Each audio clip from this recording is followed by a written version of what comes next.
Hi all of you. Welcome back to Rama Reddy maths academy. ఇదేంటి అనంటే ఇప్పటి వరకి జస్ట్ రీసెంట్‌గా జరిగినటువంటి MSF paper and Kasam me R22 2 papers January and ఆగస్ట్‌లో జరిగినటువంటి పేపర్స్ నుంచి R18లో నుంచి కూడా తీసుకున్నటువంటి short bits unit 4 ఏంటిదది? Estimations and testing of hypothesis. చాలామంది ఇవి చూసుకోకుండా వదిలేస్తారు. But very easy unit. At least మన ప్లేలిస్ట్లో ఉన్న వీడియోస్ అన్నీ చూసుకోండి. ఫుల్కి ఫుల్ యూనిట్ కవర్ అవుతుంది బాగా చదివే వాళ్ళకు. లేదు అని అంటే ఎర్రర్ ఎస్టిమేషన్స్ చూసుకుంటారా విత్ కాన్ఫిడెన్స్ ఇంటర్వెల్, ఆ టెస్టింగ్ ఆఫ్ హైపోథెసిస్ చూసుకుంటారా మీ ఇష్టం. బట్ చాలా క్రిస్టల్ క్లియర్గా ఉంటుంది. ఫస్ట్ క్వశ్చన్ ఏంటిది అని అంటే మొన్న జరిగినటువంటి పేపర్లో ఏమడిగారు అని అంటే ఇది యాక్చువల్గా ఎప్పుడు రిపీట్ అవుతున్నాయి ఎంఎస్ఎఫ్లో కాసంలో. ఏంటిది అది అంటే what is type 1 error. Type 1 error అంటే ఏంటిది? యాక్చువల్‌గా టైప్ 1 ఎర్రర్ అంటే ఏంటిదంటే బేటా, it is error of rejecting null hypothesis. మనకి టెస్టింగ్ ఆఫ్ హైపోథెసిస్‌లో 4 స్టెప్స్ చేస్తాం. ఏంటిది?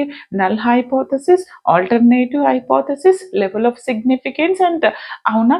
ఇక్కడ ఏంటిదనంటే ఫస్ట్ చేసే ఈ నల్ హైపోథెసిస్‌లో ఇట్ ఈస్ ఏమంటున్నారు? It is incorrect rejection. ఇలా అని రాయొచ్చు. It is error of rejecting null hypothesis. యాక్చువల్‌గా నల్ హైపోథెసిస్ అంటే ఏంటిది అనంటే యాక్చువల్‌గా పారామీటర్‌ని మనం ఏ విధంగా అనుకుంటాము అనంటే దానికి వేరియేట్ అయ్యే విధంగా. ఇది యాక్చువల్‌గా testing of hypothesis first video చూస్తే మీకు క్లారిటీ వస్తుంది.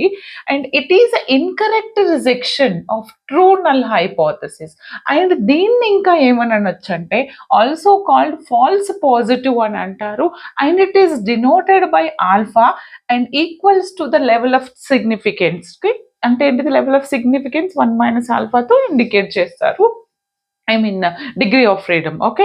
And what is type 2 error? మరి టైప్ 2 ఎర్రర్ అంటే ఏంటిది అని అంటే it is error of accepting the null hypothesis. ఇక్కడ ఏంటిదంటే rejecting the null hypothesis type 1లో. ఓకే.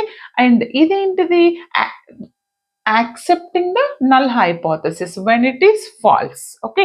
ట్రూ అయినప్పుడు మనం రిజెక్ట్ చేస్తాము టైప్ 1లో. ఇక్కడ ఫాల్స్ అయినప్పుడు యాక్సెప్ట్ చేస్తాము. That is the type 2. దీన్ని ఇంకా ఎలా రాయొచ్చు అంటే it is incorrect accept false null hypothesis and also called false negative అంటాం ఇక్కడ. దీన్ని ఫాల్స్ పాజిటివ్ అంటే దీన్ని ఫాల్స్ నెగటివ్ అంటాం. దీన్ని దేంతో డినోట్ చేస్తాము అని అంటే beta and it is equal to the power of test. And ఇంకా ఏంటి అని అంటే ఇందులో చాలా సార్లు ఎప్పటికీ రిపీట్ అవుతుందండి ఈ question. What is mean by statistical hypothesis? అసలు స్టాటిస్టికల్ హైపోథెసిస్ అంటే ఏంటిది అని అంటే decision about the population of the basics of the sample ఇన్ఫర్మేషన్లో we make assumption about the population parameter that involves such assumptions or statements is called the statistical hypothesis అని రాయండి. And next one what is null hypothesis? ఇది చాలా important. Null hypothesis అంటే ఏంటిది? Alternative hypothesis అంటే ఏంటిది? మీకు నేను డిఫరెన్స్ లాగా చెప్తాను, ఈజీగా గుర్తుంటుంది. ఏమంటున్నానంటే నల్ హైపోథెసిస్ అంటే according to the assumption of null hypothesis, there is no difference between sample and population.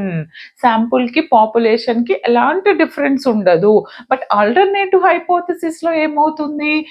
According to the assumption of alternative hypothesis there is a difference between the sample and population. null hypothesis లో difference ఉండదు. But alternative hypothesis లో sample కి population కి difference ఉంటుంది. Right. and it is denoted by H0. And in the testing process of hypothesis, first we use మనకి testing strategies 4 ఉన్నాయండి. And ఇంకొకటి ఎవరెవరైతే టెస్టింగ్ ఆఫ్ హైపోథెసిస్ చదువుతారో బేసిక్ ప్రాబ్లమ్స్ చూసుకొని వెళ్ళండి నాన్న. Very easy. Null hypothesis, alternative hypothesis, level of significance and test statistics ఎలా రాస్తాం అనేది నేను చెప్పాను. బేసిక్స్ వీడియోస్లో ఉన్నాయి, అవి నేర్చుకోండి. అందులో ఫస్ట్ మనం ఏం చేస్తాం, నల్ హైపోథసిస్ చేస్తాం. ఇక్కడ ఏంటిది, alternative hypothesis is denoted by H1. It is alternative hypothesis is adopted the rejection of null hypothesis. యాక్చువల్గా ఆల్టర్నేట్ నల్ హైపోథసిస్ ని మనం మ్యూ అనుకొని H0 తో డినోట్ చేస్తే దానికి కాన్వర్స్ అంటే ఉన్నది లేనట్టుగా అజమ్ చేసుకోవడం ఆల్టర్నేటివ్ హైపోథసిస్. ఓకేనా? And how the statistical hypothesis tested. Statistical హైపోథసిస్ని ఏ విధంగా టెస్ట్ చేస్తామో, ఒక స్టేట్మెంట్ ఇచ్చినప్పుడు పాపులేషన్ శాంపుల్ని మనం ఏ విధంగా చేస్తాము ఇప్పుడు చెప్పాను. 4 వేస్లో చేస్తాము. First null hypothesis, alternative hypothesis and next level of significance and test statistics. ఈ 4 వేస్లో చేస్తాము. And in how many ways, రీసెంట్గా అడిగారు, estimation can be done, what are they? ఏంటి అంట అవి? మనం 6 వేస్లో ఎస్టిమేషన్స్ చేస్తాము.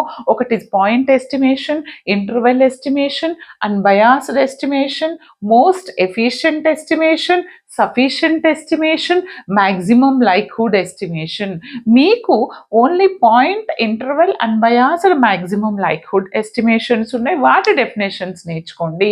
ఇక్కడ వై, ఇక్కడ చూడండి, వాట్ ఈస్ అన్బయాస్డ్, దానికంటే ముందు what define point estimation. Point estimation అంటే ఏంటిది అని అంటే, a point estimation of a parameter is a single numerical value, then the estimation is called. Point estimation లో మనకి సింగిల్ న్యూమరికల్ వాల్యూకి ఎస్టిమేట్ చేస్తాం, that is the point estimation. But 2 values ఉంటాయి. ఏంటిది మనకి అన్బయాస్డ్ ఎస్టిమేషన్ అంటే ఏంటిది, a statistical or point estimation theta cap is said to be unbiased estimation. ఎప్పుడు పారామీటర్ ఈ theta cap is theta అంటే ఈ statistics is equal to parameter అని రాస్తే దాన్ని మనం అన్బయాస్డ్ ఎస్టిమేషన్ అంటాము. ఓకే, ఇది పాయింట్ ఎస్టిమేషన్. మరి ఇంటర్వెల్ ఎస్టిమేషన్ అంటే ఏంటిది, 2 డిఫరెన్స్, ఏంటిది 2 డిఫరెంట్ వాల్యూస్ మధ్యలో, I mean 2 different values between the population mean.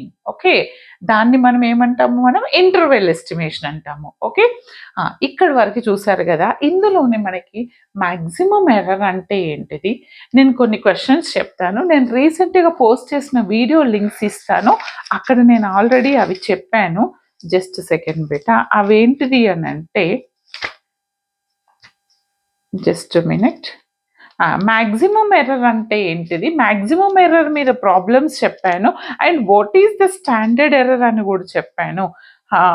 Degree of freedom ఇది మీకు నెక్స్ట్లో చూసుకోవచ్చు. జస్ట్ సెకండ్, బేషన్ ఎస్టిమేషన్ కూడా ఉంది, మీకు సిలబస్లో ఉంటే కనుక చూడండి బెట్ట. What is the maximum error and samples, ఇది maximum error or standard error గురించి ఇక్కడ అడగొచ్చు, లేదా ముందు యూనిట్లో కూడా అడగొచ్చు. ఓకేనా?